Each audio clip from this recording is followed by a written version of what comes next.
बीते दिन ही ਜਿਹੜੇ बीजेपी लीडर ਸੀਗੇ ਉਹਦੇ ਬੇਟੇ ਦੀ ਗ੍ਰਿਫਤਾਰੀ ਦੀ ਚਰਚਾ ਹੋਈ ਹੈ, ਉਹਦੇ ਬਾਰੇ ਕੀ ਕਹਿਣਾ ਜੀ? ਮਾਨਯੋਗ ਸਰਵਉੱਚ ਅਦਾਲਤ ਸੁਪਰੀਮ ਕੋਰਟ ਨੇ 2 ਦਿਨ ਲਗਾਤਾਰ ਯੂਪੀ ਸਰਕਾਰ ਨੂੰ ਝਾੜ ਪਾਈ। ਜੇ ਇਹ ਮਾਮਲਾ ਉੱਥੇ ਨਾ ਗਿਆ ਹੁੰਦਾ ਤਾਂ ਮੈਨੂੰ ਲੱਗਦਾ ਨਹੀਂ ਕਿ ਇਹਨਾਂ ਦੇ ਕੰਨ ਤੇ ਜੂੰ ਸਰਕਣੀ ਸੀ। ਇਹਦੇ ਬਾਵਜੂਦ ਵੀ ਕੱਲ ਕਿਹਾ ਗਿਆ, ਪਰਸੋਂ ਇਹਨੇ ਅਜੇ ਮਿਸ਼ਰਾ ਮੰਤਰੀ ਨੇ, ਜਿਹੜਾ ਰਾਜ ਮੰਤਰੀ ਹੈ ਕੇਂਦਰ ਦਾ, ਵੀ ਅਸੀਂ ਮੇਰਾ ਮੁੰਡਾ ਕੱਲ ਪੇਸ਼ ਹੋਵੇਗਾ, ਅਸੀਂ ਸਹਿਯੋਗ ਦੇਵਾਂਗੇ। ਕੱਲ 10:40 ਤੇ ਉਹ ਜਿਹੜੀ ਇਹਨਾਂ ਨੇ ਇੱਕ ਸਿੱਟ ਬਣਾਈ ਹੈ 9 ਮੈਂਬਰੀ, ਜਿਹਦੇ ਵਿੱਚ ਭੁਪਿੰਦਰ ਅਗਰਵਾਲ DIG ਉਹਦਾ ਚੇਅਰਮੈਨ ਹੈ, ਬਾਕੀ ਹੋਰ ਅਧਿਕਾਰੀ ਉਹਦੇ 'ਚ ਸ਼ਾਮਲ ਨੇ। ਜਿਵੇਂ ਇੱਕ ਨਾਟਕੀ ਜਿਹੇ ਤਰੀਕੇ ਨਾਲ ਉਹਨੂੰ ਉੱਥੇ ਲਿਆ ਕੇ ਪੇਸ਼ ਕੀਤਾ ਗਿਆ ਔਰ ਬਾਅਦ ਦੇ ਵਿੱਚ ਖਬਰਾਂ ਚਰਚਾ ਦਾ ਵਿਸ਼ਾ ਬਣੀਆਂ ਹੋਈਆਂ ਨੇ ਕਿ ਉਹਦੀ ਖਾਤਰਦਾਰੀ ਖਾਸੀ ਕੀਤੀ ਗਈ। ਜੇ ਤਾਂ ਪੁਲਿਸ ਢੰਗ ਨਾਲ ਕੀਤੀ ਹੁੰਦੀ ਤਾਂ ਲੋਕਾਂ ਨੂੰ ਗੱਲ ਹਜਮ ਆ ਜਾਂਦੀ। ਜਿਹੜਾ BJP ਦਾ ਅਕਸਾ ਉਹ ਆਉਣ ਵਾਲੇ ਦਿਨਾਂ ਦੇ ਵਿੱਚ ਡਿੱਗਦਾ ਦਿਖਾਈ ਦੇ ਰਿਹਾ, ਜਿਸ ਦੀ ਜਿਹੜੀ ਆਪਾਂ ਕਹਿ ਦਈਏ ਕਿ ਜਿਹੜਾ ਸਾਰਾ ਕੁਝ ਹੋ ਰਿਹਾ ਇਹ ਲਖੀਮਪੁਰ ਦੇ ਵਿੱਚ ਜਿਹੜੀ ਘਟਨਾ ਵਾਪਰੀ ਉਸ ਨੂੰ ਉਹਦੇ ਕਰਕੇ ਹੋ ਰਿਹਾ। ਜਿਵੇਂ ਕਿ 2 ਰਾਜ ਨੇ, ਉੱਤਰ ਪ੍ਰਦੇਸ਼ ਅਤੇ ਉੱਤਰਾਖੰਡ ਦੇ ਵਿੱਚ ਜਿਹੜਾ ਉਹ ਲਗਾਤਾਰ ਅਕਸ ਜਿਹੜੇ ਸਮੀਕਰਨ ਉਹ ਬਦਲਦੇ ਦਿਖਾਈ ਦੇ ਰਹੇ। ਇਹ ਕਹਿ ਲਓ ਕਿ ਪੁਰਾਣੀ ਯੂਪੀ ਦੇ ਵਿੱਚ ਚੋਣਾਂ ਹੋ ਰਹੀਆਂ ਨੇ, ਰਾਜ ਭਾਵੇਂ 2 ਬਣ ਗਏ ਨੇ, ਪੰਜਾਬ ਹੈ, ਮਣੀਪੁਰ ਹੈ, ਗੋਆ ਹੈ ਜੀ, ਇਸ ਦੇ ਨਾਲ ਹੋਰ ਰਾਜ ਹੈਗੇ ਨੇ। ਸੋ ਇਹ ਜਿਹੜੀਆਂ ਚੋਣਾਂ ਹੁਣ ਉੱਥੇ ਹੋ ਰਹੀਆਂ ਨੇ, ਬਿਲਕੁਲ ਤੁਸੀਂ ਠੀਕ ਕਹਿ ਰਹੇ ਹੋ ਕਿ ਹਰ ਰੋਜ਼ ਕੋਈ ਨਵੀਂ ਪੱਟ ਕਥਾ ਰਚੀ ਜਾਂਦੀ ਹੈ, ਜਿਹਦੇ ਆਧਾਰ ਦੇ ਉੱਤੇ ਸਾਰਾ ਕੁਝ ਕੀਤਾ ਜਾ ਰਿਹਾ ਹੈ। ਉਹ ਜਿਹੜਾ ਚੋਣਾਂ ਨੇ, ਚੋਣਾਂ ਦੇ ਵਿੱਚ ਬੜੇ ਪੈਂਤੜੇ ਆ ਜਿਹੜੇ ਉਹ ਇਹ ਭਾਰਤੀ ਜਨਤਾ ਪਾਰਟੀ ਵਾਲੇ, ਹੁਕਮਰਾਨ ਪਾਰਟੀ ਵਾਲੇ ਖੇਡਣ ਜਾ ਰਹੇ ਨੇ। ਕਿਉਂਕਿ ਹੁਣ ਤੱਕ ਦੇ ਜਿਹੜੇ ਸਰਵੇ ਆਏ ਨੇ, ਜਿੰਨੇ ਕੁ ਸਰਵੇ ਇਹਨਾਂ ਨੇ ਖੁਦ ਵੀ ਇੱਕ ਵੱਖ-ਵੱਖ ਏਜੰਸੀਆਂ ਤੋਂ ਸਰਵੇ ਕਰਾਏ ਨੇ, ਉਹਦੇ ਵਿੱਚ ਇਹਨਾਂ ਦੇ ਪੈਰਾਂ ਹੇਠੋਂ ਜ਼ਮੀਨ ਖਿਸਕਦੀ ਨਜ਼ਰ ਆ ਰਹੀ ਹੈ ਦੋਨੇ ਹੀ ਰਾਜਾਂ ਦੇ ਵਿੱਚ, ਉੱਤਰ ਪ੍ਰਦੇਸ਼ ਦੇ ਵਿੱਚ ਵੀ ਤੇ ਉੱਤਰਾਖੰਡ ਦੇ ਵਿੱਚ। ਇਹ ਜਿਸ ਕਰਕੇ ਇਹਨਾਂ ਦੇ ਵਿੱਚ ਵੱਡੀ ਬੁਖਲਾਹਟ ਪੈਦਾ ਹੋਈ ਵੀ ਹੈ। ਜੇ ਅੱਜ ਯੂਪੀ ਦੇ ਵਿੱਚੋਂ ਇਸ ਨਰਿੰਦਰ ਮੋਦੀ ਦੀ ਸਰਕਾਰ ਦੇ ਪੈਰ ਹਿੱਲ ਜਾਂਦੇ ਨੇ, ਇਹ ਜੋਗੀ ਪੁਰਸ਼ ਸਾਹਿਬ ਉੱਥੋਂ ਦਾ ਸਫਾਇਆ ਹੋ ਜਾਂਦਾ ਹੈ, ਤਾਂ 2024 ਦੇ ਵਿੱਚ ਦੇਸ਼ ਵਿੱਚੋਂ ਭਾਰਤੀ ਜਨਤਾ ਪਾਰਟੀ ਦਾ ਸਫਾਇਆ ਹੋਣਾ ਲਗਭਗ ਤੈਅ ਸਮਝਿਆ ਜਾਣਾ ਚਾਹੀਦਾ ਹੈ। ਸੀਨੀਅਰ ਕਿਸਾਨ ਆਗੂ ਰਾਜੇਵਾਲ ਦੀ ਤਾਂ ਉਹਨਾਂ ਨੇ ਕਿਹਾ ਹੈ ਕਿ ਜਿਹੜੇ ਉੱਥੇ ਯੂਪੀ ਦੇ ਵਿੱਚ ਘਟਨਾ ਹੋਈ ਸੀਗੀ ਉਹਦੇ ਜਿਹੜੇ ਸਬੂਤ ਉਹ ਮਿਟਾਏ ਜਾ ਰਹੇ ਨੇ। ਉਹ ਠੀਕ ਕਹਿ ਰਹੇ ਨੇ ਕਿ ਬਹੁਤ ਸਾਰੇ CCTV ਕੈਮਰਿਆਂ ਦੀਆਂ ਫੁਟੇਜ ਨੇ। ਮਾਨਯੋਗ ਸਰਵਉੱਚ ਅਦਾਲਤ ਨੇ ਕਿਹਾ ਯੂਪੀ ਸਰਕਾਰ ਦੇ DGP ਨੂੰ ਕਿ ਤੁਸੀਂ ਉਹ ਸਾਰੇ ਸਬੂਤ ਆਪਣੇ ਕੋਲ ਰੱਖੋ। ਇਹਦੀ ਕੀ ਗਰੰਟੀ ਹੈ ਕਿ DGP ਸਾਹਿਬ ਇਹ ਯੋਗੀ ਦੇ ਦਬਾਅ 'ਚ ਨਹੀਂ ਰਹਿਣਗੇ? ਉਹਨਾਂ ਨੇ ਜਿਹੜਾ ਇਲਜ਼ਾਮ ਲਾਇਆ ਉਹ ਕਿਸੇ ਬੇਸ ਦੇ ਉੱਤੇ ਲਾਇਆਗਾ, ਉਹਦਾ ਜਵਾਬ ਜਿਹੜਾ ਹੈਗਾ ਯੂਪੀ ਦੇ DGP ਨੂੰ ਦੇਣਾ ਪਵੇਗਾ, ਨਹੀਂ ਤਾਂ ਕਿਸਾਨਾਂ ਨੇ ਵੀ ਅਦਾਲਤ ਦੇ ਵਿੱਚ ਜਾ ਕੇ ਪੇਸ਼ ਹੋਣਾ ਹੈਗਾ। ਜਿਹੜੀ ਸਰਵਉੱਚ ਅਦਾਲਤ ਦੇ ਵਿੱਚ ਜਿਹੜਾ ਕਿਸਾਨ ਸੰਯੁਕਤ ਮੋਰਚਾ, ਉਹਦੇ ਵਕੀਲ ਵੀ ਪੇਸ਼ ਹੋ ਕੇ ਆਪਣਾ ਪੱਖ ਰੱਖ ਸਕਦੇ। ਆਮ ਆਦਮੀ ਪਾਰਟੀ ਦੇ 9 ਵਿਧਾਇਕਾਂ ਦੇ ਉੱਤੇ ਜਿਹੜੀ FIR ਦਰਜ ਹੋਈ ਹੈ, ਇਹਨਾਂ ਉੱਤੇ ਦੋਸ਼ ਹੈ ਕਿ ਰਾਜ ਭਵਨ ਦੇ ਅੰਦਰ ਜ਼ਬਰਦਸਤੀ ਜਿਹੜੇ ਉਹ ਦਾਖਲ ਹੋ ਰਹੇ ਸੀ। ਆਮ ਆਦਮੀ ਪਾਰਟੀ ਨੇ ਰਾਜ ਭਵਨ ਘੇਰਿਆ ਸੀ ਜੀ। ਉਸ ਤੋਂ ਪਹਿਲਾਂ ਇੱਕ ਦਿਨ ਕਾਂਗਰਸ ਨੇ ਘੇਰਿਆ ਸੀ, ਉਦੋਂ ਨਵਜੋਤ ਸਿੰਘ ਸਿੱਧੂ ਤੇ ਹੋਰ ਜਿਹੜੇ ਹੈ ਉਹਨਾਂ ਨੂੰ ਹਿਰਾਸਤ 'ਚ ਲੈ ਲਿਆ ਸੀ। ਜਦੋਂ ਇਹਨਾਂ ਨੇ ਘੇਰਿਆ, ਇਹਨਾਂ ਤੇ ਪਾਣੀ ਦੀਆਂ ਵਿਛਾੜਾਂ ਵੀ ਹੋਈਆਂ। ਇਹ ਕਹਿੰਦੇ ਆ ਕਿ ਜਬਰੀ ਦਾਖਲ ਹੋ ਜਾ ਰਹੇ ਸੀ। ਇਹਨਾਂ ਦੇ ਵਿੱਚ ਕੌਣ ਨੇ? ਅਮਨ ਅਰੋੜਾ, ਸਰਬਜੀਤ ਕੌਰ ਮਾਣੂਕੇ, ਮਾਸਟਰ ਬਲਦੇਵ ਸਿੰਘ, ਮਨਜੀਤ ਸਿੰਘ, ਕੁਲਵੰਤ ਪੰਡੋਰੀ, ਅਨਮੋਲ ਗਗਨ ਮਾਨ, ਜਰਨੈਲ ਸਿੰਘ, ਜੈ ਕਿਸ਼ਨ ਅਰੋੜੀ ਆਦਿ ਇਹ ਆਗੂ ਨੇ, ਜਿਨ੍ਹਾਂ ਦੇ ਉੱਤੇ ਇਹ ਪਰਚਾ ਦਰਜ ਹੋਇਆ ਭਾਰਤੀ ਦੰਡਾਵਲੀ ਦੀ ਧਾਰਾ 188, 186, 353 ਤੇ 332 ਤਹਿਤ ਦਰਜ ਕਰ ਲਿਆ ਗਿਆ ਹੈਗਾ। ਇਹਦੇ ਵਿੱਚ ਕੁਝ ਧਾਰਾਵਾਂ ਉਹ ਨੇ ਜਿਹੜੀਆਂ ਗੈਰ ਜ਼ਮਾਨਤੀ ਨੇ, ਭਾਵ ਜੇ ਚੰਡੀਗੜ੍ਹ ਦੀ ਪੁਲਿਸ ਨੇ ਜਦੋਂ ਵੀ ਚਾਹਿਆ ਸੈਕਟਰ 3 ਦੇ ਵਿੱਚ ਇਹ ਪਰਚਾ ਦਰਜ ਹੋਇਆ ਤਾਂ ਕਿਸੇ ਵੇਲੇ ਵੀ ਇਹਨਾਂ ਨੂੰ 9 ਵਿਧਾਇਕਾਂ ਨੂੰ ਹਿਰਾਸਤ 'ਚ ਲਿਆ ਜਾ ਸਕਦਾ, ਗ੍ਰਿਫਤਾਰ ਕੀਤਾ ਜਾ ਸਕਦਾ, ਜਾਂ ਇਹ ਉਸ ਤੋਂ ਪਹਿਲਾਂ ਆਪਣੀਆਂ ਜ਼ਮਾਨਤਾਂ ਕਰਵਾ ਲੈਣ। ਕਿਸਾਨਾਂ ਵੱਲੋਂ ਬਰਨਾਲਾ ਦੇ ਵਿੱਚ ਇੱਕ ਵੱਡੀ ਮਹਾਂ ਪੰਚਾਇਤ ਕੀਤੀ ਜਾ ਰਹੀ ਹੈ ਜੀ।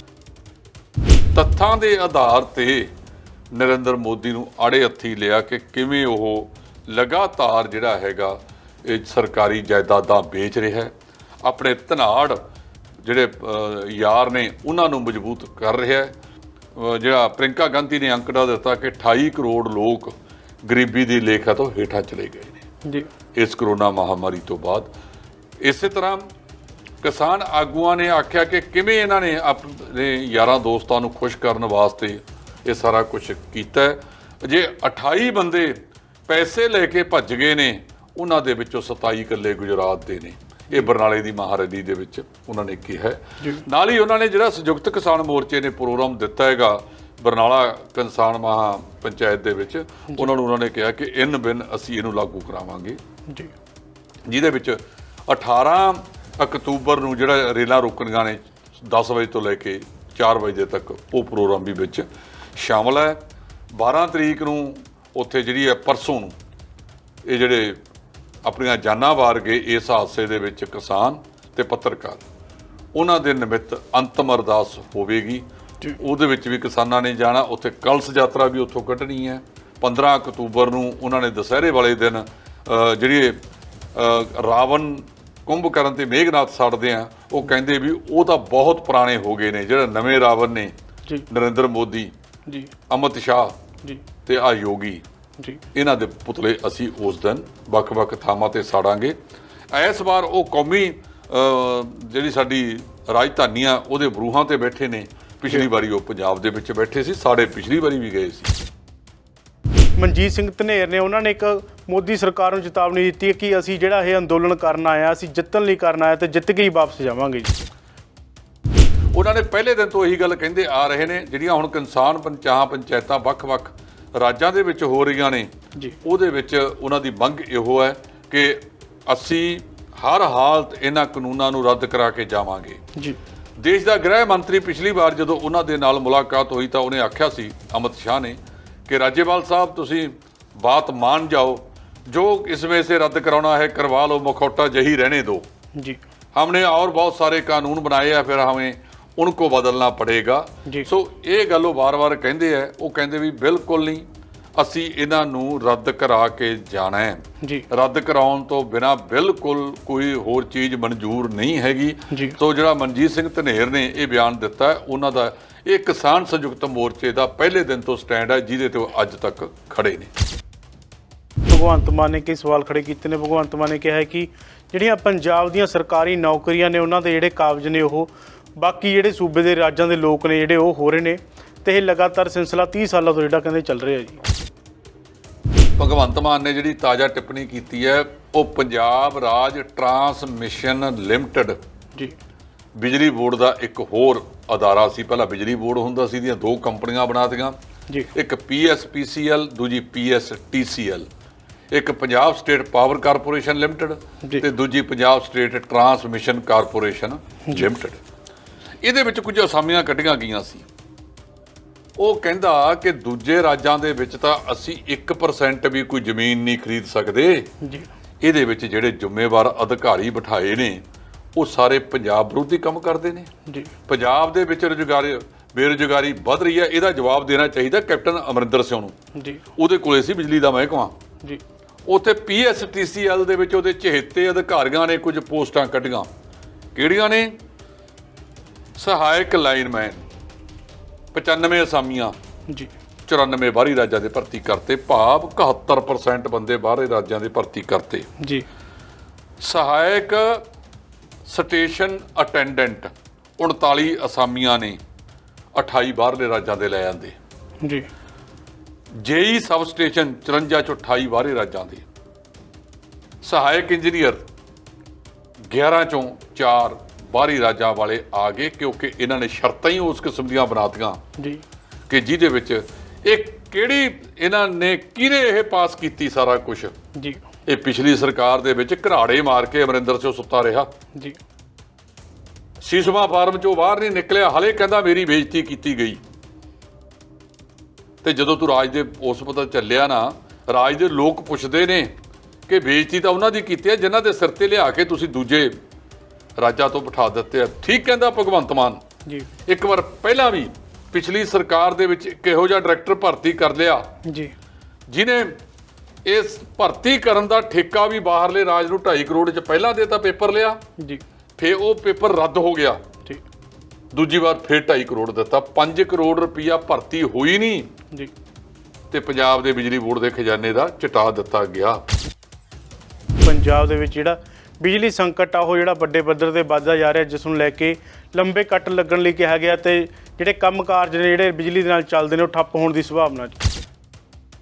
ਇਸ ਵੇਲੇ ਪੰਜਾਬ ਦੀ ਜਿਹੜੀ ਅੱਜ ਦੀ ਤਾਜ਼ਾ ਬਿਜਲੀ ਦੀ ਸਥਿਤੀ ਹੈ ਉਹ 9956 8956 ਮੈਗਾਵਾਟ ਤੇ ਹੈ, ਜਦੋਂ ਕਿ ਬਾਜ਼ਾਰ ਵਗੈਰਾ ਇਸ ਵੇਲੇ ਬੰਦ ਪਏ ਨੇ ਜੀ। ਆਮ ਤੌਰ ਤੇ 15 ਅਕਤੂਬਰ ਤੋਂ ਬਾਅਦ ਜਿਹੜਾ ਇਹ ਬਿਜਲੀ ਦੀ ਖਪਤ ਤੇ ਮੰਗ ਹੈ ਇਹ ਬਹੁਤ ਘਟ ਜਾਂਦੀ ਹੈ ਜੀ, ਹੇਠਲੇ ਪੱਧਰ ਤੇ ਆ ਜਾਂਦੀ ਹੈ, ਨੀਵੀਂ ਆਉਣੀ ਸ਼ੁਰੂ ਹੋ ਜਾਂਦੀ ਹੈ। ਇਸ ਤੋਂ ਬਾਅਦ ਇਹ ਘਟਦੀ ਹੋਈ ਜਾਂਦੀ ਹੈ, ਕਿਉਂਕਿ ਸਰਦੀ ਦੇ ਵਿੱਚ ਨਾ ਤਾਂ 에ਅਰ ਕੰਡੀਸ਼ਨ ਚੱਲਦੇ ਨੇ ਜਿਹੜੇ ਸਭ ਤੋਂ ਵੱਧ ਬਿਜਲੀ ਖਾਂਦੇ ਨੇ, ਤਾਂ ਟਿਊਬਵੈੱਲ ਵੀ ਬਹੁਤਾ ਨਹੀਂ। ਇੱਕ ਵਾਰੀ ਜਦੋਂ ਕਣਕ ਦੀ ਬਿਜਾਈ ਹੋ ਗਈ ਉਸ ਤੋਂ ਬਾਅਦ ਜਿਹੜੀ ਖੇਤੀ ਦੀ ਖਪਤ ਹੈ ਉਹ ਬਹੁਤ ਸੀਮਿਤ ਰਹਿ ਜਾਂਦੀ ਆ। ਆਲੂਆਂ ਵਾਲੇ ਖੇਤਰਾਂ ਦੇ ਵਿੱਚ ਜ਼ਰੂਰ ਇਹਦੀ ਲੋੜ ਪੈਂਦੀ ਹੈ ਜੀ। ਹੁਣ ਸਥਿਤੀ ਇਹ ਹੈਗੀ ਹੈ ਕਿ ਲਹਿਰਾ ਬਾਬਤ ਜਿਹੜਾ ਤਾਪ ਬਿਜਲੀ ਘਰ ਆ ਉਹਦੇ ਕੋਲਾ 8 ਦਿਨਾਂ ਦਾ ਤੇ ਰੋਪੜ ਕੋਲੇ ਵੀ। ਜਿਹੜੇ 3 ਨਿੱਜੀ ਖੇਤਰ ਦੇ ਤਾਪ ਬਿਜਲੀ ਘਰ ਨੇ ਤਲਵੰਡੀ ਸਾਬੋ, ਰਾਜਪੁਰਾ ਤੇ ਗੋਇੰਦਵਾਲ ਸਾਹਿਬ, ਇਹਨਾਂ ਦੇ ਕੋਲੇ 2-2 ਦਿਨ ਦਾ ਕੋਲਾ ਹੈਗਾ।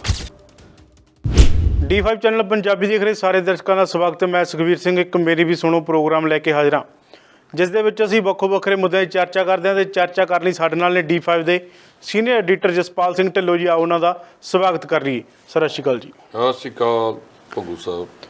ਜੇਕਰ ਗੱਲ ਕੀਤੀ ਜਾਵੇ ਯੂਪੀ ਦੇ ਵਿੱਚ ਕਿਸਾਨਾਂ ਦੇ ਉੱਤੇ ਗੱਡੀ ਚਾੜੀ ਗਈ ਸੀ, ਜਿਸ ਦੇ ਵਿੱਚ ਕਈ ਕਿਸਾਨ ਸ਼ਹੀਦ ਹੋ ਗਏ ਸਨ, ਜਿਸ ਤੋਂ ਬਾਅਦ ਜਿਨ੍ਹਾਂ ਦੋਸ਼ੀ ਸੀਗੇ ਉਹਨਾਂ ਦੇ ਖਿਲਾਫ ਸਖਤ ਕਾਰਵਾਈ ਦੀ ਮੰਗ ਉੱਠ ਰਹੀ ਸੀਗੀ। ਤੇ ਬੀਤੇ ਦਿਨ ਹੀ ਜਿਹੜੇ BJP ਲੀਡਰ ਸੀਗੇ ਉਹਦੇ ਬੇਟੇ ਦੀ ਗ੍ਰਿਫਤਾਰੀ ਦੀ ਚਰਚਾ ਹੋਈ ਹੈ, ਉਹਦੇ ਬਾਰੇ ਕੀ ਕਹਿਣਾ ਜੀ?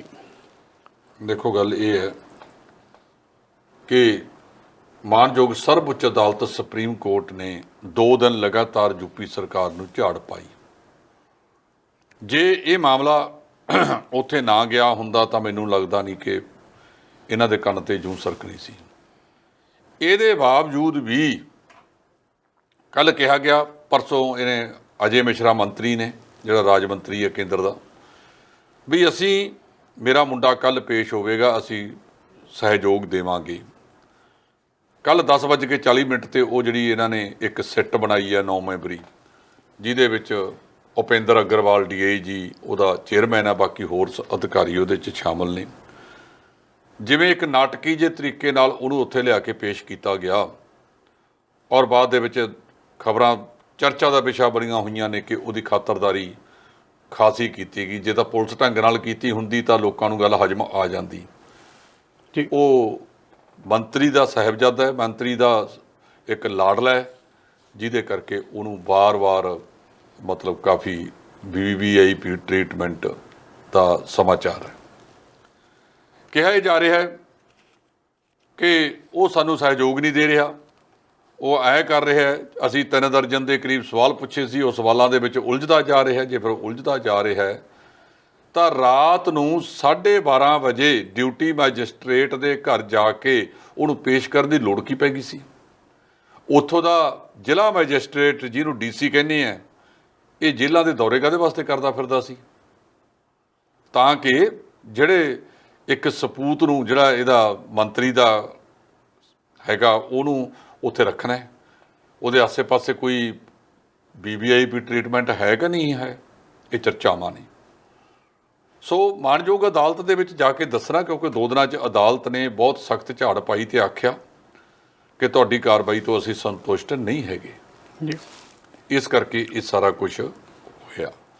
ਹੁਣ ਰਾਤ ਨੂੰ ਜੇ ਤੁਸੀਂ ਆਮ ਨਿੱਕੇ ਤੋਂ ਨਿੱਕੇ ਮੁਜਰਮ ਨੂੰ ਵੀ ਕਿਸੇ ਦੇ ਵਿੱਚ ਪਕੜ ਲਵੋ ਤਾਂ ਇਹ ਪੁਲਿਸ ਵਾਲੇ ਘੱਟੋ ਘੱਟ ਹਫ਼ਤੇ ਤੋਂ ਘੱਟ ਰਿਮਾਂਡ ਨਹੀਂ ਮੰਗਦੇ ਜੀ।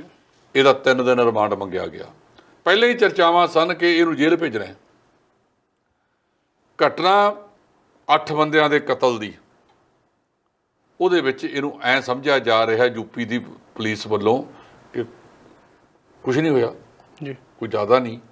ਇਹ ਤਾਂ ਵਿਰੋਧੀ ਧਿਰਾਂ ਦਾ ਤੇ ਕਿਸਾਨਾਂ ਦਾ ਦਬਾਅ ਪੈ ਗਿਆ, ਜਿਹਦੇ ਕਰਕੇ ਇਹ ਉਧਰ ਨੂੰ ਤੁਰੇ ਨੇ।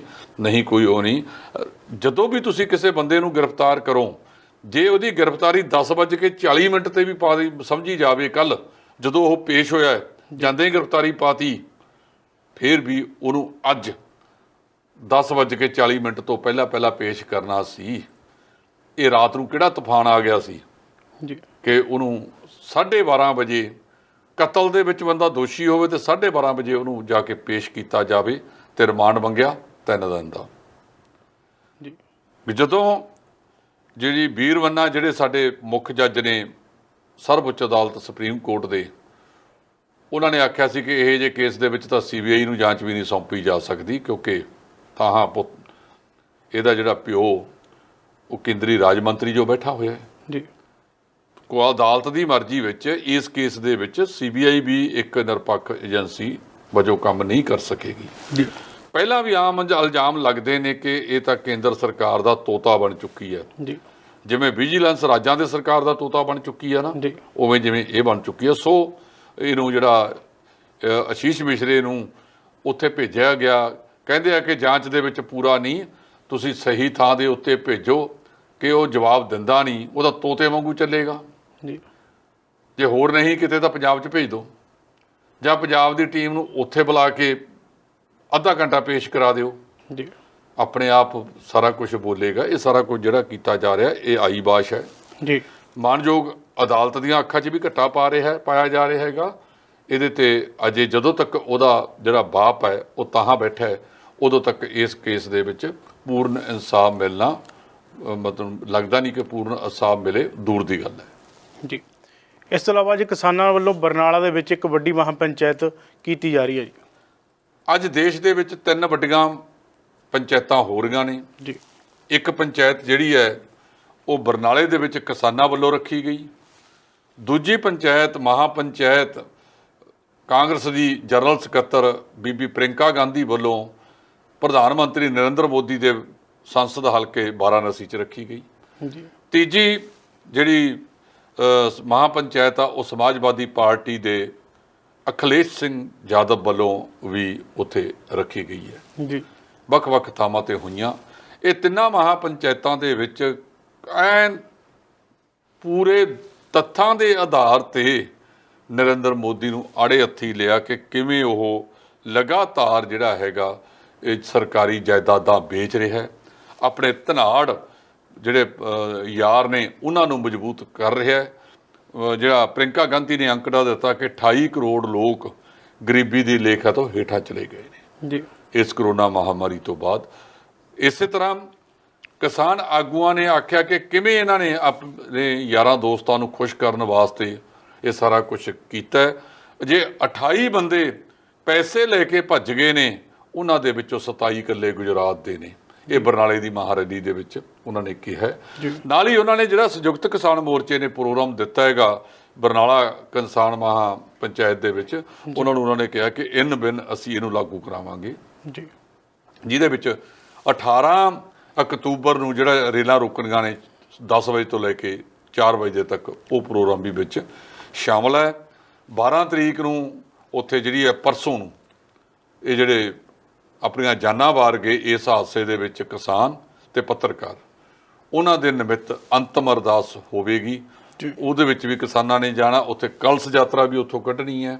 15 ਅਕਤੂਬਰ ਨੂੰ ਉਹਨਾਂ ਨੇ ਦੁਸਹਿਰੇ ਵਾਲੇ ਦਿਨ ਜਿਹੜੀ ਰਾਵਣ ਕੁੰਭਕਰਨ ਤੇ ਮੇਘਨਾਥ ਸਾੜਦੇ ਆ, ਉਹ ਕਹਿੰਦੇ ਵੀ ਉਹ ਤਾਂ ਬਹੁਤ ਪੁਰਾਣੇ ਹੋ ਗਏ ਨੇ। ਜਿਹੜਾ ਨਵੇਂ ਰਾਵਣ ਨੇ ਨਰਿੰਦਰ ਮੋਦੀ ਜੀ, ਅਮਿਤ ਸ਼ਾਹ ਜੀ ਤੇ ਆ ਯੋਗੀ ਜੀ, ਇਹਨਾਂ ਦੇ ਪੁਤਲੇ ਅਸੀਂ ਉਸ ਦਿਨ ਵੱਖ-ਵੱਖ ਥਾਵਾਂ ਤੇ ਸਾੜਾਂਗੇ। ਇਸ ਵਾਰ ਉਹ ਕੌਮੀ ਜਿਹੜੀ ਸਾਡੀ ਰਾਜਧਾਨੀ ਆ ਉਹਦੇ ਬਰੂਹਾਂ ਤੇ ਬੈਠੇ ਨੇ। ਪਿਛਲੀ ਵਾਰੀ ਉਹ ਪੰਜਾਬ ਦੇ ਵਿੱਚ ਬੈਠੇ ਸੀ, ਸਾਡੇ ਪਿਛਲੀ ਵਾਰੀ ਵੀ ਗਏ ਸੀ ਜੀ। ਸੋ ਇਹ ਉਹਨਾਂ ਦਾ ਪ੍ਰੋਗਰਾਮ ਨਿਕਲ ਕੇ ਆਇਆ ਜਿਹੜਾ ਉਹਨਾਂ ਨੇ ਅੱਜ ਦਿੱਤਾ। ਤੇ 26 ਤਰੀਕ ਨੂੰ ਇੱਕ ਵੱਡੀ ਮਹਾਪੰਚਾਇਤ ਲਖਨਊ ਦੇ ਵਿੱਚ ਕੀਤੀ ਜਾ ਰਹੀ ਹੈ, ਉਹ ਵੀ ਆਪਣੇ ਆਪ ਵਿੱਚ ਮਿਸਾਲ ਹੋਵੇਗੀ ਜੀ। ਇਸ ਤੋਂ ਇਲਾਵਾ ਜੇਕਰ ਗੱਲ ਕੀਤੀ ਜਾਵੇ ਸੀਨੀਅਰ ਕਿਸਾਨ ਆਗੂ ਰਾਜੇਵਾਲ ਦੀ, ਤਾਂ ਉਹਨਾਂ ਨੇ ਕਿਹਾ ਹੈ ਕਿ ਜਿਹੜੇ ਉੱਥੇ ਯੂਪੀ ਦੇ ਵਿੱਚ ਘਟਨਾ ਹੋਈ ਸੀਗੀ ਉਹਦੇ ਜਿਹੜੇ ਸਬੂਤ ਉਹ ਮਿਟਾਏ ਜਾ ਰਹੇ ਨੇ ਜੀ। ਬਿਲਕੁਲ ਉਹਨਾਂ ਨੇ ਖਦਸ਼ਾ ਪ੍ਰਗਟਾਇਆ। ਜਿਵੇਂ ਰਾਤੇ ਰਾਤ ਆ ਚੰਦ ਘੰਟੇ ਉਹਨੂੰ ਬਿਠਾ ਕੇ ਤੇ ਡਿਊਟੀ ਮੈਜਿਸਟਰੇਟ ਦੇ ਪੇਸ਼ ਕਰਕੇ ਖਾਨਾ ਪੂਰੀ ਕਰਕੇ ਜੇਲ੍ਹ 'ਚ ਭੇਜਤਾ ਜੀ। ਉਹ ਠੀਕ ਕਹਿ ਰਹੇ ਨੇ ਕਿ ਬਹੁਤ ਸਾਰੇ CCTV ਕੈਮਰਿਆਂ ਦੀਆਂ ਫੁਟੇਜ ਨੇ। ਮਾਨਯੋਗ ਸਰਵਉੱਚ ਅਦਾਲਤ ਨੇ ਕਿਹਾ ਯੂਪੀ ਸਰਕਾਰ ਦੇ DGP ਨੂੰ ਕਿ ਤੁਸੀਂ ਉਹ ਸਾਰੇ ਸਬੂਤ ਆਪਣੇ ਕੋਲ ਰੱਖੋ। ਇਹਦੀ ਕੀ ਗਰੰਟੀ ਹੈ ਕਿ DGP ਸਾਹਿਬ ਇਹ ਯੋਗੀ ਦੇ ਦਬਾਅ 'ਚ ਨਹੀਂ ਰਹਿਣਗੇ। ਉਹਨਾਂ ਨੇ ਜਿਹੜਾ ਇਲਜ਼ਾਮ ਲਾਇਆ ਉਹ ਕਿਸੇ ਬੇਸ ਦੇ ਉੱਤੇ ਲਾਇਆਗਾ। ਉਹਦਾ ਜਵਾਬ ਜਿਹੜਾ ਹੈਗਾ ਯੂਪੀ ਦੇ ਡੀਜੀਪੀ ਨੂੰ ਦੇਣਾ ਪਵੇਗਾ। ਨਹੀਂ ਤਾਂ ਕਿਸਾਨਾਂ ਨੇ ਵੀ ਅਦਾਲਤ ਦੇ ਵਿੱਚ ਜਾ ਕੇ ਪੇਸ਼ ਹੋਣਾ ਹੈਗਾ। ਜਿਹੜੀ ਸਰਵਉੱਚ ਅਦਾਲਤ ਦੇ ਵਿੱਚ ਜਿਹੜਾ ਕਿਸਾਨ ਸੰਯੁਕਤ ਮੋਰਚਾ ਉਹਦੇ ਵਕੀਲ ਵੀ ਪੇਸ਼ ਹੋ ਕੇ ਆਪਣਾ ਪੱਖ ਰੱਖ ਸਕਦੇ ਨੇ ਜੀ। ਇਸ ਤੋਂ ਇਲਾਵਾ ਜੇਕਰ ਪੰਜਾਬ ਦੀ ਗੱਲ ਕੀਤੀ ਜਾਵੇ ਤਾਂ ਪੰਜਾਬ ਦੇ ਵਿੱਚ ਜਿਹੜਾ ਬਿਜਲੀ ਸੰਕਟ ਆ ਉਹ ਜਿਹੜਾ ਵੱਡੇ ਪੱਧਰ ਤੇ ਵੱਧਦਾ ਜਾ ਰਿਹਾ, ਜਿਸ ਨੂੰ ਲੈ ਕੇ ਲੰਬੇ ਕੱਟ ਲੱਗਣ ਲਈ ਕਿਹਾ ਗਿਆ ਤੇ ਜਿਹੜੇ ਕੰਮ ਕਾਰਜ ਨੇ ਜਿਹੜੇ ਬਿਜਲੀ ਦੇ ਨਾਲ ਚੱਲਦੇ ਨੇ ਉਹ ਠੱਪ ਹੋਣ ਦੀ ਸੰਭਾਵਨਾ। ਇਸ ਵੇਲੇ ਪੰਜਾਬ ਦੀ ਜਿਹੜੀ ਅੱਜ ਦੀ ਤਾਜ਼ਾ ਬਿਜਲੀ ਦੀ ਸਥਿਤੀ ਹੈ ਉਹ 9956 8956 ਮੈਗਾਵਾਟ ਤੇ ਹੈ, ਜਦੋਂ ਕਿ ਬਾਜ਼ਾਰ ਵਗੈਰਾ ਇਸ ਵੇਲੇ ਬੰਦ ਪਏ ਨੇ ਜੀ। ਆਮ ਤੌਰ ਤੇ 15 ਅਕਤੂਬਰ ਤੋਂ ਬਾਅਦ ਜਿਹੜਾ ਇਹ ਬਿਜਲੀ ਦੀ ਖਪਤ ਤੇ ਮੰਗ ਹੈ ਇਹ ਬਹੁਤ ਘਟ ਜਾਂਦੀ ਹੈ ਜੀ, ਹੇਠਲੇ ਪੱਧਰ ਤੇ ਆ ਜਾਂਦੀ ਹੈ, ਨੀਵੀਂ ਆਉਣੀ ਸ਼ੁਰੂ ਹੋ ਜਾਂਦੀ ਹੈ।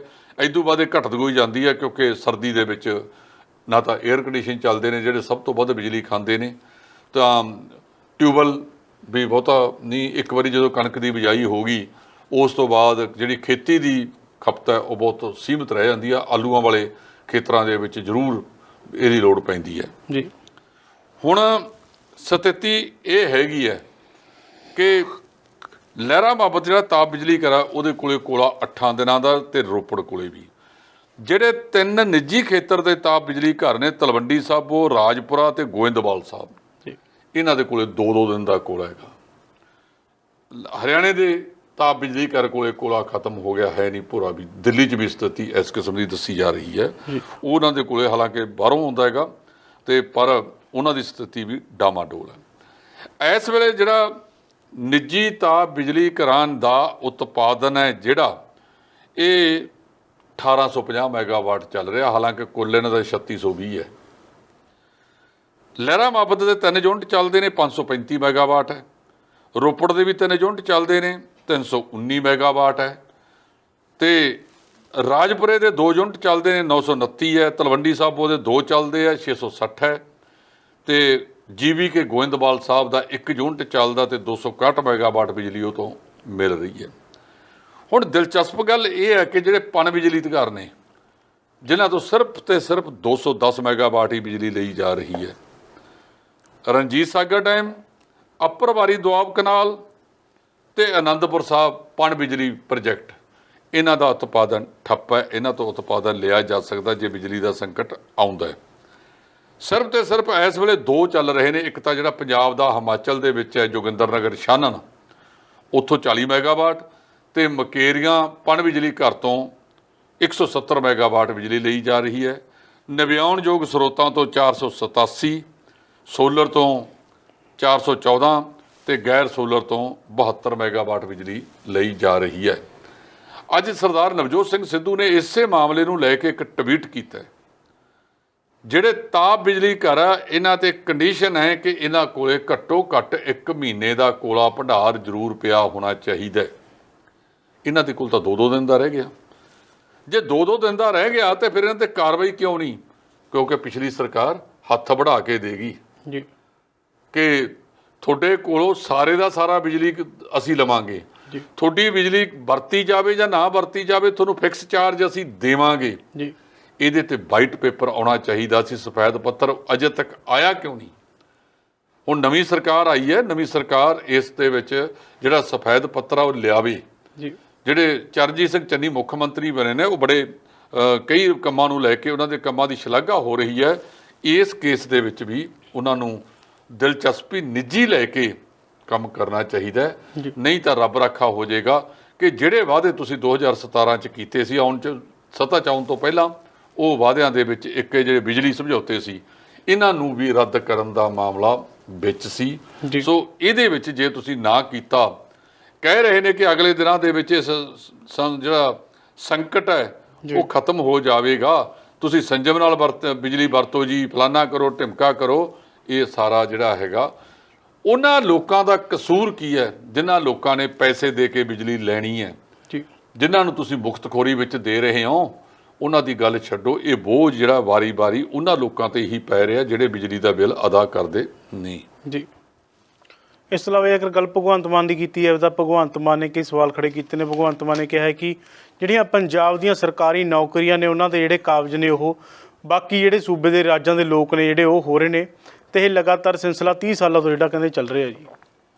ਭਗਵੰਤ ਮਾਨ ਨੇ ਜਿਹੜੀ ਤਾਜ਼ਾ ਟਿੱਪਣੀ ਕੀਤੀ ਹੈ ਉਹ ਪੰਜਾਬ ਰਾਜ ਟਰਾਂਸਮਿਸ਼ਨ ਲਿਮਟਿਡ ਜੀ ਬਿਜਲੀ ਬੋਰਡ ਦਾ ਇੱਕ ਹੋਰ ਅਦਾਰਾ ਸੀ। ਪਹਿਲਾਂ ਬਿਜਲੀ ਬੋਰਡ ਹੁੰਦਾ ਸੀ, ਦੀਆਂ ਦੋ ਕੰਪਨੀਆਂ ਬਣਾ ਦਿੱਤੀਆਂ, ਜੀ ਇੱਕ PSPCL ਦੂਜੀ PSTCL, ਇੱਕ Punjab state power corporation limited ਤੇ ਦੂਜੀ Punjab state transmission corporation limited.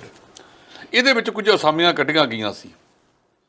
ਉਹ ਕਹਿੰਦਾ ਕਿ ਦੂਜੇ ਰਾਜਾਂ ਦੇ ਵਿੱਚ ਤਾਂ ਅਸੀਂ 1% ਵੀ ਕੋਈ ਜ਼ਮੀਨ ਨਹੀਂ ਖਰੀਦ ਸਕਦੇ, ਜੀ ਇਹਦੇ ਵਿੱਚ ਜਿਹੜੇ ਜ਼ਿੰਮੇਵਾਰ ਅਧਿਕਾਰੀ ਬਿਠਾਏ ਨੇ ਉਹ ਸਾਰੇ ਪੰਜਾਬ ਵਿਰੋਧੀ ਕੰਮ ਕਰਦੇ ਨੇ। ਜੀ ਪੰਜਾਬ ਦੇ ਵਿੱਚ ਬੇਰੁਜ਼ਗਾਰੀ ਵੱਧ ਰਹੀ ਹੈ, ਇਹਦਾ ਜਵਾਬ ਦੇਣਾ ਚਾਹੀਦਾ ਕੈਪਟਨ ਅਮਰਿੰਦਰ ਸਿੰਘ ਨੂੰ। ਜੀ ਉਹਦੇ ਕੋਲੇ ਸੀ ਬਿਜਲੀ ਦਾ ਮਹਿਕਮਾ। ਜੀ ਉੱਥੇ PSTCL ਦੇ ਵਿੱਚ ਉਹਦੇ 74 ਅਧਿਕਾਰੀਆਂ ਨੇ ਕੁਝ ਪੋਸਟਾਂ ਕੱਢੀਆਂ। ਕਿਹੜੀਆਂ ਨੇ? ਸਹਾਇਕ ਲਾਈਨਮੈਨ 95 ਅਸਾਮੀਆਂ, ਜੀ 94 ਬਾਹਰੀ ਰਾਜਾਂ ਦੇ ਭਰਤੀ ਕਰਤੇ, ਭਾਵ 71% ਬੰਦੇ ਬਾਹਰੇ ਰਾਜਾਂ ਦੇ ਭਰਤੀ ਕਰਤੇ। ਜੀ ਸਹਾਇਕ ਸਟੇਸ਼ਨ ਅਟੈਂਡੈਂਟ 39 ਅਸਾਮੀਆਂ ਨੇ, 28 ਬਾਹਰਲੇ ਰਾਜਾਂ ਦੇ ਲੈ ਜਾਂਦੇ। ਜੀ ਜੇਈ ਸਬ ਸਟੇਸ਼ਨ 54 ਚੋਂ 28 ਬਾਹਰੇ ਰਾਜਾਂ ਦੇ। ਸਹਾਇਕ ਇੰਜੀਨੀਅਰ 11 ਚੋਂ 4 ਬਾਹਰੀ ਰਾਜਾਂ ਵਾਲੇ ਆ ਗਏ, ਕਿਉਂਕਿ ਇਹਨਾਂ ਨੇ ਸ਼ਰਤਾਂ ਹੀ ਉਸ ਕਿਸਮ ਦੀਆਂ ਬਣਾਤੀਆਂ ਜੀ ਕਿ ਜਿਹਦੇ ਵਿੱਚ ਇਹ ਕਿਹੜੀ ਇਹਨਾਂ ਨੇ ਕਿਹਨੇ ਇਹ ਪਾਸ ਕੀਤੀ ਸਾਰਾ ਕੁਝ। ਜੀ ਇਹ ਪਿਛਲੀ ਸਰਕਾਰ ਦੇ ਵਿੱਚ ਘਰਾੜੇ ਮਾਰ ਕੇ ਅਮਰਿੰਦਰ ਸਿੰਘ ਸੁੱਤਾ ਰਿਹਾ। ਜੀ ਸੀਸਮਾ ਫਾਰਮ ਚੋਂ ਬਾਹਰ ਨਹੀਂ ਨਿਕਲਿਆ, ਹਲੇ ਕਹਿੰਦਾ ਮੇਰੀ ਬੇਇੱਜ਼ਤੀ ਕੀਤੀ ਗਈ। ਤੇ ਜਦੋਂ ਤੂੰ ਰਾਜ ਦੇ ਉਸ ਪਤਾ ਚੱਲਿਆ ਨਾ, ਰਾਜ ਦੇ ਲੋਕ ਪੁੱਛਦੇ ਨੇ ਕਿ ਬੇਇੱਜ਼ਤੀ ਤਾਂ ਉਹਨਾਂ ਦੀ ਕੀਤੀ ਹੈ ਜਿਨ੍ਹਾਂ ਦੇ ਸਿਰ ਤੇ ਲਿਆ ਕੇ ਤੁਸੀਂ ਦੂਜੇ ਰਾਜਾਂ ਤੋਂ ਬਿਠਾ ਦਿੱਤੇ ਆ। ਠੀਕ ਕਹਿੰਦਾ ਭਗਵੰਤ ਮਾਨ। ਜੀ ਇੱਕ ਵਾਰ ਪਹਿਲਾਂ ਵੀ ਪਿਛਲੀ ਸਰਕਾਰ ਦੇ ਵਿੱਚ ਇੱਕ ਇਹੋ ਜਿਹਾ ਡਾਇਰੈਕਟਰ ਭਰਤੀ ਕਰ ਲਿਆ ਜੀ ਜਿਹਨੇ ਇਸ ਭਰਤੀ ਕਰਨ ਦਾ ਠੇਕਾ ਵੀ ਬਾਹਰਲੇ ਰਾਜ ਨੂੰ 2.5 ਕਰੋੜ 'ਚ ਪਹਿਲਾਂ ਦੇਤਾ, ਪੇਪਰ ਲਿਆ, ਜੀ ਫਿਰ ਉਹ ਪੇਪਰ ਰੱਦ ਹੋ ਗਿਆ, ਜੀ ਦੂਜੀ ਵਾਰ ਫਿਰ 2.5 ਕਰੋੜ ਦਿੱਤਾ, 5 ਕਰੋੜ ਰੁਪਈਆ ਭਰਤੀ ਹੋਈ ਨਹੀਂ ਜੀ ਤੇ ਪੰਜਾਬ ਦੇ ਬਿਜਲੀ ਬੋਰਡ ਦੇ ਖਜ਼ਾਨੇ ਦਾ ਚਟਾ ਦਿੱਤਾ ਗਿਆ। ਜੀ ਇਹ ਬਾਹਰਲੇ ਚਹੇਤੇ ਬਾਰ-ਬਾਰ ਕਿਉਂ ਇਹਨਾਂ ਦੇ ਨਾਲ ਰਲਦੇ ਨੇ? ਜੀ ਇਹ ਸਵਾਲਾਂ ਦਾ ਵਿਸ਼ਾ ਜਿਹੜਾ ਭਗਵੰਤ ਮਾਨ ਨੇ ਇਹ ਸਵਾਲ ਠਾਇਆ ਹੈ, ਇਹ ਬਹੁਤ ਵਧੀਆ ਠਾਇਆ। ਉਹ ਕਹਿੰਦਾ ਕਿ ਤੁਸੀਂ ਰਾਜਸਥਾਨ ਹੋਇਆ, ਹਿਮਾਚਲ ਹੋਇਆ, ਜੰਮੂ ਕਸ਼ਮੀਰ ਹੋਇਆ, ਇੱਕ ਵਾਰ ਜ਼ਮੀਨ ਤਾਂ ਲੈ ਕੇ ਦਿਖਾਓ। ਜੀ ਇੱਥੇ ਤੁਸੀਂ 30-30 ਸਾਲ ਵਾਸਤੇ ਦੂਜੇ ਰਾਜਾਂ ਦੇ ਲੋਕਾਂ ਨੂੰ ਭਰਤੀ ਕਰਤਾ। ਜੀ ਤੁਹਾਡਾ ਪੰਜਾਬ ਦਾ ਜੰਮਿਆ ਹੋਇਆ ਬੱਚਾ ਬਾਹਰ ਭਰਤੀ ਨਹੀਂ ਹੋ ਸਕਦਾ ਜੀ ਤੇ ਇੱਥੇ ਤੁਸੀਂ ਉਹਨਾਂ ਨੂੰ ਲਿਆ ਕੇ ਭਰਤੀ ਕਰ ਰਹੇ ਹੋ। ਇਹਦੀ ਜਾਂਚ ਕੌਣ ਕਰੇਗਾ? ਜੀ ਇਹ ਸ਼ਰਤਾਂ ਉਸ ਕਿਸਮ ਦੀ ਖੁੱਲ੍ਹ ਦਿੱਤੀ ਕਿਉਂ ਗਈ? ਰਿਲੈਕਸੇਸ਼ਨ ਕਿਹਨੇ ਕੀਤੀ? ਜਿਹੜੇ ਇਹਦਾ IAS ਅਧਿਕਾਰੀ ਜਿਹੜਾ CMD ਸੀ ਜਾਂ ਜਿਹੜਾ ਹੁਣ CMD ਹੈ ਬਿਜਲੀ ਬੋਰਡ ਦੇ ਵਿੱਚ, ਇਹਦੀ ਲਗਾਮ ਕਿਉਂ ਨਹੀਂ ਕੱਸੀ? ਜਦੋਂ ਬਿਜਲੀ ਦੇ ਸਮਝੌਤੇ ਹੋਏ ਇਹੋ CMD, ਇਹੋ ਵਿੱਤ ਮੰਤਰੀ ਮਨਪ੍ਰੀਤ ਸਿੰਘ ਜੀ ਪਹਿਲੀ ਸਰਕਾਰ 'ਚ ਵੀ, ਹੁਣ ਵਾਲੀ ਸਰਕਾਰ 'ਚ ਵੀ ਤੇ ਚੰਨੀ ਸਾਹਿਬ ਦੀ ਸਰਕਾਰ 'ਚ ਵੀ। ਚੰਨੀ ਸਾਹਿਬ ਜਿਹੜਾ ਤੁਸੀਂ ਗੱਲ ਕਰਕੇ ਆਏ ਹੋ, ਮੈਂ ਤੁਹਾਡੇ ਬਹੁਤ ਕੰਮਾਂ ਦੀ ਸ਼ਲਾਘਾ ਕਰਦਾ ਹਾਂ, ਪਰ ਇਹ ਬਹੁਤ ਵੱਡਾ ਸਵਾਲ ਹੈ ਕਿ ਇਹੀ ਵਿੱਤ ਮੰਤਰੀ ਤੇ ਇਹੀ CMD ਕਿਉਂ ਤੁਸੀਂ ਬਿਠਾ ਰੱਖਿਆ? ਬਾਕੀ ਕਿਸੇ ਨੂੰ ਕੰਮ ਹੀ ਨਹੀਂ ਕਰਨਾ ਆਉਂਦਾ। ਜੀ ਕੋਈ ਰੈਗੂਲਰ ਚੇਅਰਮੈਨ ਇੰਜੀਨੀਅਰਾਂ 'ਚੋਂ ਲਾਓ। ਇੰਜੀਨੀਅਰ ਐਸੋਸੀਏਸ਼ਨ ਦੀ ਮੰਗ ਹੈ ਕਿ ਨੌਕਰਸ਼ਾਹ ਦੀ ਥਾਂ ਦੇ ਉੱਤੇ ਕੋਈ ਤਕਨੀਕੀ ਬਾਹਰ ਸਾਡੇ ਵਿੱਚੋਂ ਲਾਇਆ ਜਾਵੇ ਜਿਹਨੂੰ ਬਿਜਲੀ ਨਿਗਮ ਦੀ ਪੂਰੀ ਜਾਂਚ ਹੋਵੇ, ਪਤਾ ਹੋਵੇ। ਇਹ ਬਹੁਤ ਵੱਡਾ ਸਵਾਲ ਹੈ। ਇਹ ਸਵਾਲ ਜਿਹੜਾ ਇਹਨੇ ਉਠਾਇਆ ਹੈਗਾ ਭਗਵੰਤ ਮਾਨ ਨੇ, ਇਹ ਆਪਣੇ ਆਪ ਦੇ ਵਿੱਚ ਅਹਿਮ ਹੈ। ਅੱਜ ਚੰਡੀਗੜ੍ਹ ਤੋਂ ਛਪਦੇ ਇੱਕ ਅਖਬਾਰ ਦੇ ਵਿੱਚ ਇਹਦੀ ਵਿਸਥਾਰਕ ਰਿਪੋਰਟ ਛਪੀ ਹੋਈ ਹੈ। ਜੀ ਜੇਕਰ ਗੱਲ ਕੀਤੀ ਜਾਵੇ ਆਮ ਆਦਮੀ ਪਾਰਟੀ ਤਾਂ ਆਮ ਆਦਮੀ ਪਾਰਟੀ ਦੇ 9 ਵਿਧਾਇਕਾਂ ਦੇ ਉੱਤੇ ਜਿਹੜੀ FIR ਦਰਜ ਹੋਈ ਹੈ। ਇਹਨਾਂ ਉੱਤੇ ਦੋਸ਼ ਹੈ ਕਿ ਰਾਜ ਭਵਨ ਦੇ ਅੰਦਰ ਜ਼ਬਰਦਸਤੀ ਜਿਹੜੇ ਉਹ ਦਾਖਲ ਹੋ ਰਹੇ ਸੀ। ਇਹ ਹੈਗੀ ਹੈ ਜੀ 4 ਦਿਨ ਪਹਿਲਾਂ ਦੀ ਗੱਲ, ਜਦੋਂ ਇਹ ਲਖੀਮਪੁਰ ਘਟਨਾ ਕੇਸ ਦੇ ਵਿੱਚ ਇਹ ਲੋਕ ਆਮ ਆਦਮੀ ਪਾਰਟੀ ਨੇ ਰਾਜ ਭਵਨ ਘੇਰਿਆ ਸੀ। ਜੀ ਉਸ ਤੋਂ ਪਹਿਲਾਂ ਇੱਕ ਦਿਨ ਕਾਂਗਰਸ ਨੇ ਘੇਰਿਆ ਸੀ, ਉਦੋਂ ਨਵਜੋਤ ਸਿੰਘ ਸਿੱਧੂ ਤੇ ਹੋਰ ਜਿਹੜੇ ਹੈ ਉਹਨਾਂ ਨੂੰ ਹਿਰਾਸਤ 'ਚ ਲੈ ਲਿਆ ਸੀ। ਜਦੋਂ ਇਹਨਾਂ ਨੇ ਘੇਰਿਆ, ਇਹਨਾਂ ਤੇ ਪਾਣੀ ਦੀਆਂ ਵਿਛਾੜਾਂ ਵੀ ਹੋਈਆਂ। ਇਹ ਕਹਿੰਦੇ ਆ ਕਿ ਜਬਰੀ ਦਾਖਲ ਹੋਣ ਜਾ ਰਹੇ ਸੀ। ਇਹਨਾਂ ਦੇ ਵਿੱਚ ਕੌਣ ਨੇ? ਅਮਨ ਅਰੋੜਾ, ਸਰਬਜੀਤ ਕੌਰ ਮਾਣੂਕੇ, ਮਾਸਟਰ ਬਲਦੇਵ ਸਿੰਘ, ਮਨਜੀਤ ਸਿੰਘ, ਕੁਲਵੰਤ ਪੰਡੋਰੀ, ਅਨਮੋਲ ਗਗਨ ਮਾਨ, ਜਰਨੈਲ ਸਿੰਘ, ਜੈ ਕਿਸ਼ਨ ਰੋੜੀ ਆਦਿ ਇਹ ਆਗੂ ਨੇ ਜਿਨ੍ਹਾਂ ਦੇ ਉੱਤੇ ਇਹ ਪਰਚਾ ਦਰਜ ਹੋਇਆ ਭਾਰਤੀ ਦੰਡਾਵਲੀ ਦੀ ਧਾਰਾ 188, 186, 353 ਤੇ 332 ਤਹਿਤ ਦਰਜ ਕਰ ਲਿਆ ਗਿਆ ਹੈਗਾ। ਇਹਦੇ ਵਿੱਚ ਕੁਝ ਧਾਰਾਵਾਂ ਉਹ ਨੇ ਜਿਹੜੀਆਂ ਗੈਰ ਜ਼ਮਾਨਤੀ ਨੇ, ਭਾਵ ਜੇ ਚੰਡੀਗੜ੍ਹ ਦੀ ਪੁਲਿਸ ਨੇ ਜਦੋਂ ਵੀ ਚਾਹਿਆ ਸੈਕਟਰ 3 ਦੇ ਵਿੱਚ ਇਹ ਪਰਚਾ ਦਰਜ ਹੋਇਆ ਤਾਂ ਕਿਸੇ ਵੇਲੇ ਵੀ ਇਹਨਾਂ ਨੂੰ 9 ਵਿਧਾਇਕਾਂ ਨੂੰ ਹਿਰਾਸਤ 'ਚ ਲਿਆ ਜਾ ਸਕਦਾ, ਗ੍ਰਿਫਤਾਰ ਕੀਤਾ ਜਾ ਸਕਦਾ ਹੈ, ਜਾਂ ਇਹ ਉਸ ਤੋਂ ਪਹਿਲਾਂ ਆਪਣੀਆਂ ਜ਼ਮਾਨਤਾਂ ਕਰਵਾ ਲੈਣ। ਇਸ ਤੋਂ ਇਲਾਵਾ ਜੇਕਰ ਗੱਲ ਕੀਤੀ ਜਾਵੇ ਕਿਸਾਨਾਂ ਦੀ, ਤਾਂ ਲਖੀਮਪੁਰ ਦੇ ਵਿੱਚ ਜਿਹੜੀ ਘਟਨਾ ਵਾਪਰੀ ਸੀ ਉਸ ਨੂੰ ਲੈ ਕੇ ਕਿਸਾਨ ਆਗੂ ਜਿਹੜੇ ਮਨਜੀਤ ਸਿੰਘ ਧਨੇਰ ਨੇ, ਉਹਨਾਂ ਨੇ ਇੱਕ ਮੋਦੀ ਸਰਕਾਰ ਨੂੰ ਚੇਤਾਵਨੀ ਦਿੱਤੀ ਹੈ ਕਿ ਅਸੀਂ ਜਿਹੜਾ ਇਹ ਅੰਦੋਲਨ ਕਰਨ ਆਇਆ, ਅਸੀਂ ਜਿੱਤਣ ਲਈ ਕਰਨ ਆਇਆ ਤੇ ਜਿੱਤ ਕੇ ਹੀ ਵਾਪਸ ਜਾਵਾਂਗੇ ਜੀ। ਬਿਲਕੁਲ ਠੀਕ ਹੈ, ਤਾਂ ਪਹਿਲੇ ਦਿਨ ਤੋਂ ਕਹਿੰਦੇ ਆ ਰਹੇ ਨੇ ਜੀ ਕਿ ਇਸ 26 ਤਰੀਕ ਨੂੰ ਜਿੱਦਣ ਲਖਨਊ ਦੇ ਵਿੱਚ ਕਿਸਾਨ ਮਹਾਪੰਚਾਇਤ ਹੋ ਜਾਣੀ ਹੈ, ਉਹਨਾਂ ਦੇ 11 ਮਹੀਨੇ ਪੂਰੇ ਹੋ ਜਾਣੇ ਨੇ ਜੀ, 12ਵਾਂ ਮਹੀਨਾ ਲੱਗ ਜਾਣਾ ਜਿਹੜਾ 26 ਨਵੰਬਰ ਤੱਕ ਪੂਰਾ ਹੋਵੇਗਾ ਜੀ। ਉਹਨਾਂ ਨੇ ਪਹਿਲੇ ਦਿਨ ਤੋਂ ਇਹੀ ਗੱਲ ਕਹਿੰਦੇ ਆ ਰਹੇ ਨੇ, ਜਿਹੜੀਆਂ ਹੁਣ ਕਿਸਾਨ ਪੰਚਾਇਤਾਂ ਵੱਖ-ਵੱਖ ਰਾਜਾਂ ਦੇ ਵਿੱਚ ਹੋ ਰਹੀਆਂ ਨੇ ਜੀ, ਉਹਦੇ ਵਿੱਚ ਉਹਨਾਂ ਦੀ ਮੰਗ ਇਹੋ ਹੈ ਕਿ ਅਸੀਂ ਹਰ ਹਾਲਤ ਇਹਨਾਂ ਕਾਨੂੰਨਾਂ ਨੂੰ ਰੱਦ ਕਰਾ ਕੇ ਜਾਵਾਂਗੇ ਜੀ। ਦੇਸ਼ ਦਾ ਗ੍ਰਹਿ ਮੰਤਰੀ ਪਿਛਲੀ ਵਾਰ ਜਦੋਂ ਉਹਨਾਂ ਦੇ ਨਾਲ ਮੁਲਾਕਾਤ ਹੋਈ ਤਾਂ ਉਹਨੇ ਆਖਿਆ ਸੀ, ਅਮਿਤ ਸ਼ਾਹ ਨੇ, ਕਿ ਰਾਜੇਵਾਲ ਸਾਹਿਬ ਤੁਸੀਂ ਬਾਤ मान जाओ, जो इसमें से रद्द कराना है करवा लो, मुखौटा यही रहने दो जी। हमने और बहुत सारे कानून बनाए हैं, फिर हमें उनको बदलना पड़ेगा। सो ये गल बार बार कहते हैं, वो कहते भी बिल्कुल नहीं, ਅਸੀਂ ਇਹਨਾਂ ਨੂੰ ਰੱਦ ਕਰਾ ਕੇ ਜਾਣਾ ਹੈ ਜੀ। ਰੱਦ ਕਰਾਉਣ ਤੋਂ ਬਿਨਾਂ ਬਿਲਕੁਲ ਕੋਈ ਹੋਰ ਚੀਜ਼ ਮਨਜ਼ੂਰ ਨਹੀਂ ਹੈਗੀ। ਸੋ ਜਿਹੜਾ ਮਨਜੀਤ ਸਿੰਘ ਧਨੇਰ ਨੇ ਇਹ ਬਿਆਨ ਦਿੱਤਾ, ਉਹਨਾਂ ਦਾ ਇਹ ਕਿਸਾਨ ਸੰਯੁਕਤ ਮੋਰਚੇ ਦਾ ਪਹਿਲੇ ਦਿਨ ਤੋਂ ਸਟੈਂਡ ਹੈ, ਜਿਹਦੇ ਤੇ ਉਹ ਅੱਜ ਤੱਕ ਖੜੇ ਨੇ ਜੀ। ਇਸ ਤੋਂ ਇਲਾਵਾ ਜੇਕਰ ਗੱਲ ਕੀਤੀ ਜਾਵੇ ਜਿਹੜੀਆਂ ਆਉਣ ਵਾਲੀਆਂ ਵਿਧਾਨ ਸਭਾ ਚੋਣਾਂ ਨੇ, ਇਹਨੂੰ ਲੈ ਕੇ ਕਹਿੰਦੇ ਜਿਹੜਾ ਬੀਜੇਪੀ ਦਾ ਅਕਸਾ ਉਹ ਆਉਣ ਵਾਲੇ ਦਿਨਾਂ ਦੇ ਵਿੱਚ ਡਿੱਗਦਾ ਦਿਖਾਈ ਦੇ ਰਿਹਾ, ਜਿਸ ਦੀ ਜਿਹੜੀ ਆਪਾਂ ਕਹਿ ਦਈਏ ਕਿ ਜਿਹੜਾ ਸਾਰਾ ਕੁਝ ਹੋ ਰਿਹਾ ਇਹ ਲਖੀਮਪੁਰ ਦੇ ਵਿੱਚ ਜਿਹੜੀ ਘਟਨਾ ਵਾਪਰੀ ਉਸ ਨੂੰ ਉਹਦੇ ਕਰਕੇ ਹੋ ਰਿਹਾ। ਜਿਵੇਂ ਕਿ 2 ਰਾਜ ਨੇ, ਉੱਤਰ ਪ੍ਰਦੇਸ਼ ਅਤੇ ਉੱਤਰਾਖੰਡ ਦੇ ਵਿੱਚ ਜਿਹੜਾ ਉਹ ਲਗਾਤਾਰ ਅਕਸ ਜਿਹੜੇ ਸਮੀਕਰਨ ਉਹ ਬਦਲਦੇ ਦਿਖਾਈ ਦੇ ਰਹੇ। ਉੱਤਰਾਖੰਡ ਉਹੀ ਰਾਜ ਆ ਜਿਹੜਾ ਇਹਦੇ ਚੋਂ ਨਿਕਲਿਆ ਹੈਗਾ ਯੂਪੀ ਦੇ ਵਿੱਚੋਂ ਜੀ। ਇਹ ਕਹਿ ਲਓ ਕਿ ਪੁਰਾਣੀ ਯੂਪੀ ਦੇ ਵਿੱਚ ਚੋਣਾਂ ਹੋ ਰਹੀਆਂ ਨੇ, ਰਾਜ ਭਾਵੇਂ 2 ਬਣ ਗਏ ਨੇ, ਪੰਜਾਬ ਹੈ, ਮਣੀਪੁਰ ਹੈ, ਗੋਆ ਹੈ ਜੀ, ਇਹ ਇਸ ਦੇ ਨਾਲ ਹੋਰ ਰਾਜ ਹੈਗੇ ਨੇ। ਸੋ ਇਹ ਜਿਹੜੀਆਂ ਚੋਣਾਂ ਹੁਣ ਉੱਥੇ ਹੋ ਰਹੀਆਂ ਨੇ, ਬਿਲਕੁਲ ਤੁਸੀਂ ਠੀਕ ਕਹਿ ਰਹੇ ਹੋ ਕਿ ਹਰ ਰੋਜ਼ ਕੋਈ ਨਵੀਂ ਪੱਟ ਕਥਾ ਰਚੀ ਜਾਂਦੀ ਹੈ, ਜਿਹਦੇ ਆਧਾਰ ਦੇ ਉੱਤੇ ਸਾਰਾ ਕੁਝ ਕੀਤਾ ਜਾ ਰਿਹਾ ਹੈ ਜੀ। ਉਹ ਜਿਹੜਾ ਚੋਣਾਂ ਨੇ, ਚੋਣਾਂ ਦੇ ਵਿੱਚ ਬੜੇ ਪੈਂਤੜੇ ਆ ਜਿਹੜੇ ਉਹ ਇਹ ਭਾਰਤੀ ਜਨਤਾ ਪਾਰਟੀ ਵਾਲੇ, ਹੁਕਮਰਾਨ ਪਾਰਟੀ ਵਾਲੇ ਖੇਡਣ ਜਾ ਰਹੇ ਨੇ, ਕਿਉਂਕਿ ਹੁਣ ਤੱਕ ਦੇ ਜਿਹੜੇ ਸਰਵੇ ਆਏ ਨੇ, ਜਿੰਨੇ ਕੁ ਸਰਵੇ ਇਹਨਾਂ ਨੇ ਖੁਦ ਵੀ ਇੱਕ ਵੱਖ-ਵੱਖ ਏਜੰਸੀਆਂ ਤੋਂ ਸਰਵੇ ਕਰਾਏ ਨੇ, ਉਹਦੇ ਵਿੱਚ ਇਹਨਾਂ ਦੇ ਪੈਰਾਂ ਹੇਠੋਂ ਜ਼ਮੀਨ ਖਿਸਕਦੀ ਨਜ਼ਰ ਆ ਰਹੀ ਹੈ ਦੋਨੇ ਹੀ ਰਾਜਾਂ ਦੇ ਵਿੱਚ, ਉੱਤਰ ਪ੍ਰਦੇਸ਼ ਦੇ ਵਿੱਚ ਵੀ ਤੇ ਉੱਤਰਾਖੰਡ ਦੇ ਵਿੱਚ।